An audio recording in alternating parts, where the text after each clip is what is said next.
Hi Digitale Leute, this is Moritz and today we bring you a nice video about the design sprint. But before we get to that, I just want to do a quick introduction about the content and who you are going to see in this video. This is the first time we are doing this on this channel, so I'd like to know from you how you like this and if you enjoyed this kind of talk before the video, so leave a comment or like this video. In this talk, Brittni Bowering and Andreas Kwiatkowski are talking in depth about the design sprint, how the method has evolved over the past few years, and what you need to know if you want to do a design sprint on your own. The original talk was about 20 plus minutes long on the conference, and there's always happening some small talk on stage or some banter, and that works on stage, but not quite as well for a video like this. So I cut this stuff out to really give you the essence of the talk. The host of the talk is Andreas Kwiatkowski. Andreas is not only a long-standing friend of Digitale Leute, he's also a very experienced product manager. He has worked for Trivago, is now running his own company, How FM. Andreas speaks with Brittni Bowering. Brittni Bowering is really an expert for design sprint. She has been working for AJ&Smart for a couple of years, has been a part of more than 50 design sprints. And AJ&Smart are a well-known agency from Berlin. They have built a reputation for being the experts in the field of design sprints. However, when we recorded this video, when the Digitale Leute Summit happened last year, Brittni had just left the agency, AJ&Smart, all on good terms, of course. But this was all very fresh on the conference. It doesn't take anything away from the insights Brittni is providing, but I think you should know that before you watch this video that Brittni is no longer working for AJ&Smart. She is now a freelance content strategist, and she is also a very active person on social media. You can check her out on Instagram or on LinkedIn. With that in mind, I leave you with this video. Again, if you enjoyed this talk, if you enjoyed this introduction, like this video, leave a comment, don't forget to subscribe to our channel. And now Brittni, Andreas, take it away.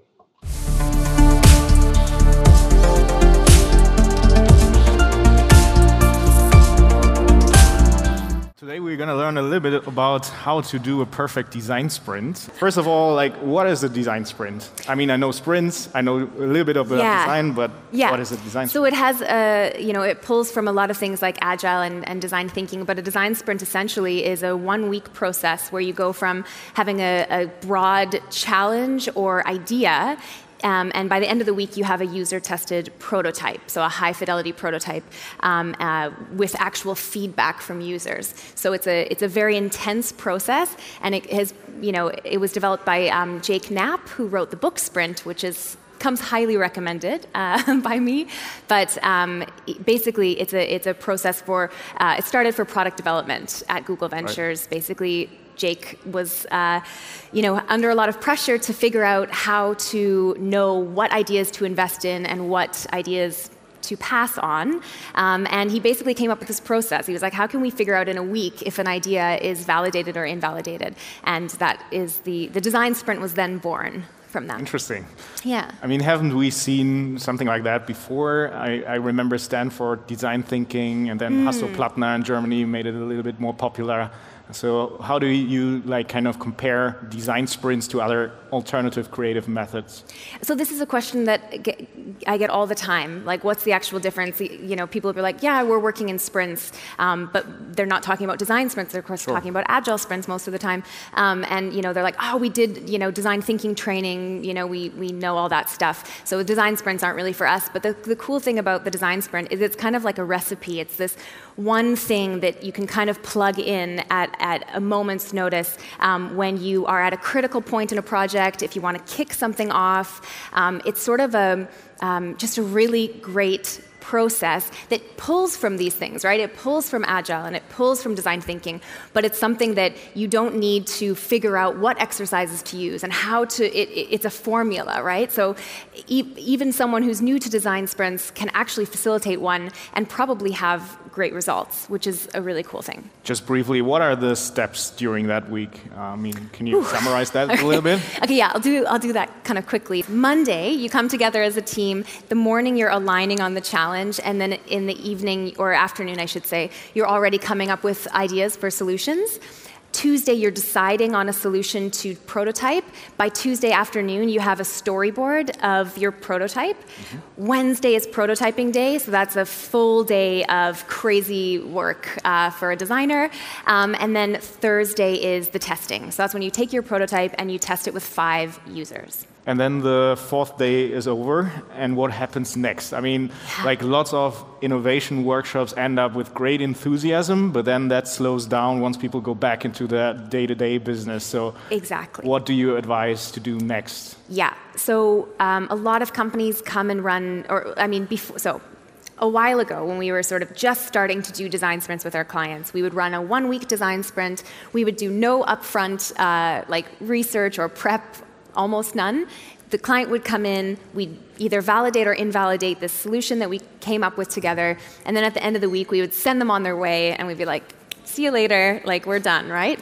And we found that it was troubling on both sides, right? Because our client was like, okay, well, we validated that, but it's clear that we need to kind of shift or pivot a little bit in this direction.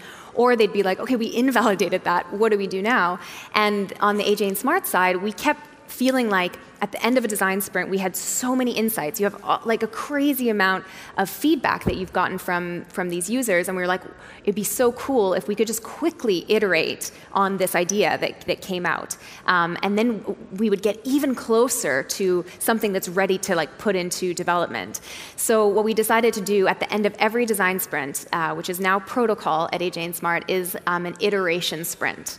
So this is like a shorter, condensed sprint where you basically... Like how much shorter? It's, it's still about a week. Okay. But you don't, like, if you're doing it with AJ&Smart, you don't need the client for the whole week, or even you just need them for like Monday morning, where you come together, we look at all the feedback, we sort of assess the situation, then we make some new sprint questions, you kind of like realign, you might even re-sketch, so you sort of see what happened with the prototype, what people liked about it, what they didn't, and then maybe hone in on those aspects and re-sketch some new sort of ideas, and then you would actually build out your prototype a little bit more. So you would have a more robust prototype at the end of week 2. And then you'd retest as well. And that we found was really great and got our clients to the place where they could actually leave us, take all of these insights, and we could tell them, here's the feature, here's the first feature you're going to work on, here's the second feature, third feature, and then they could go into kind of an execution mode in terms of the design, and then they would feed that into development. So it just shaved off like months and months of work. Okay, so from like 50 you've seen or participated in, like how many of those sprints actually turned into something that saw the light of the day at the end? What would you say? It's a really good question. So because we're working with these really big traditional companies, a lot of times what they're working on is something that they'll have an idea that they'll come to us with, and they'll have all these insights, and what they're looking to do is unlock a budget, right? So they'll go back to their stakeholders and say, here's what we did in a week, this is what we want to work on, this is what we want to build. So very often it's quite slow afterwards. But I would say out of like, if you were to do 50 design sprints, I'd say probably somewhere between 5 and 10 would maybe then actually get to be launched. Don't forget that, of course, a really big part of the value of a design sprint is an invalidated idea. An invalidated idea is also a win because you didn't spend months rolling it out or building up this product that just nobody cares about. And that is a really tough one when you're selling design sprints as an agency, to convince a client that even if we invalidate the idea, it's okay. They don't love that, obviously, but it's a huge savings of time and resources if you do actually either invalidate or validate. And often, these ideas that we have that we are convinced customers are really going to love, they don't. And so it's just really great to get that over with as quick as possible. So what was the best design sprint that you saw? And then maybe the opposite, what are the worst things that can happen during that week? I guess it would probably have to be we did a design sprint a while ago for the UN, and it was to develop an app called Share the Meal, and that was a really, like, I still talk about it because it was just such a cool project to be involved in, and we basically designed an app where with one click of a button you can actually donate a meal to a child in need, and you can see where it goes, and it's very kind of interactive, super cool, and it was very successful, so that was really cool. That was the best design sprint.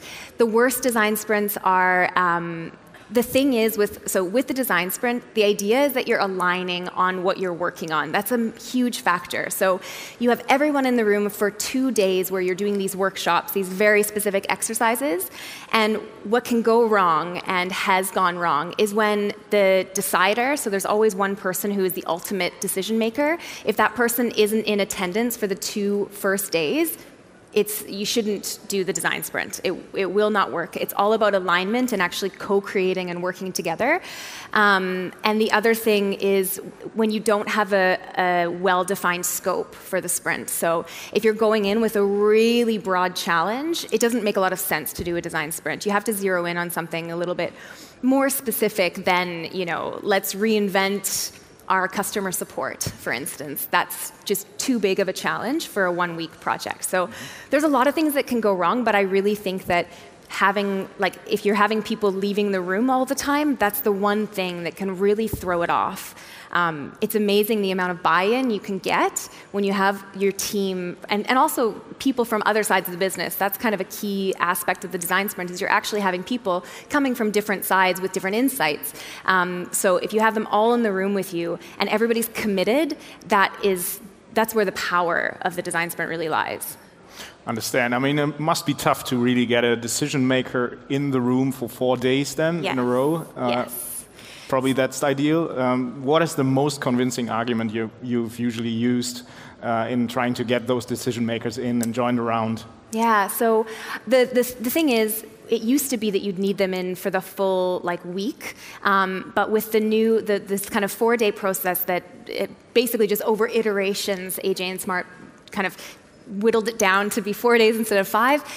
So those 2 workshop days are when you need the decider, and then you can let the decider run free and let them get on with their lives, and they can come back and see the results after you've prototyped and tested. But you have to have them in the room for those 2 days. And I think that the biggest thing that convinces people is opportunity cost, right? So if we don't do this right now, think about how much time we're going to spend working on this thing that we don't even know is, valid, right? Is a valid solution for this challenge.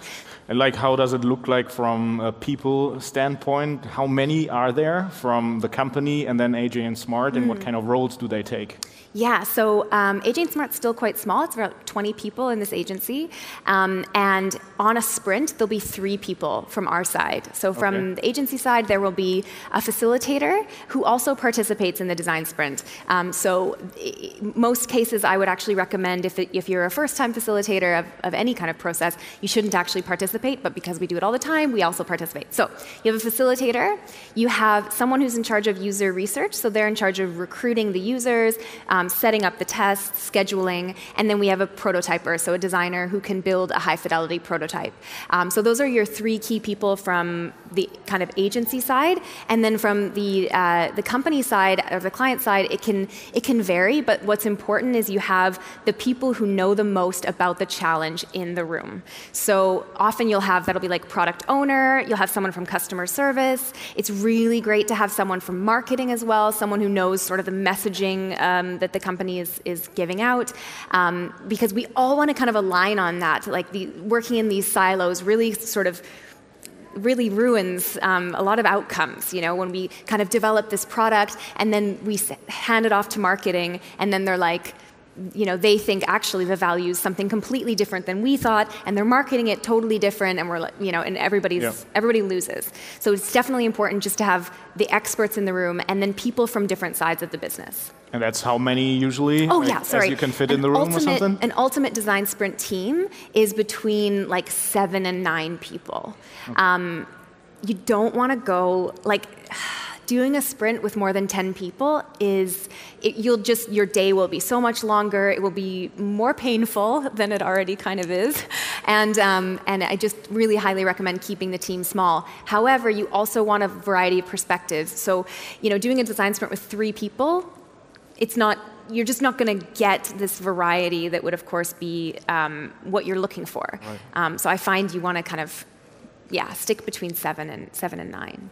Thanks, Brittni, for thank you very much. Thanks, guys. Then see you later. See ya. Thank you very much.